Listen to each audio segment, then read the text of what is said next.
అక్కడికి పోదాంప అని చెప్పిన తర్వాత ఆ సమాధి దగ్గరికి పోయిన తర్వాత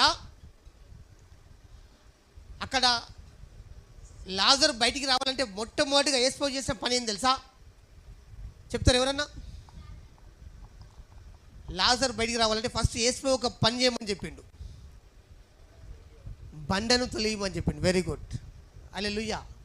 ఈ బండ ఎప్పుడైతే తొలగింపబడ్డదో అప్పుడు యేసు ప్రభు లాజర్ బయటికి రమ్మని చెప్పిండు. ఆమేన్. ఫస్ట్ ఈ బండ ఏదైతే నీకు అడ్డుగా ఉందో అది నువ్వు తొలగించుకోవాలి నీ జీవితంలో నుండి. అంటే ఏది అడ్డుగా ఉన్నది అంటే అవిశ్వాసమైన మాటలే. నీ నోటి మాట ఏవైతే నీకు అడ్డుగా ఉన్నాయో అవి మాట్లాడకుండా ఉండు. ఇప్పటి నుంచి నీ జీవితంలో సునాయాసంగా కార్యాలు చూస్తావు. ఆమేన్. సునాయాసంగా నువ్వు దేవుని కార్యాలు చూడబోతున్నావు.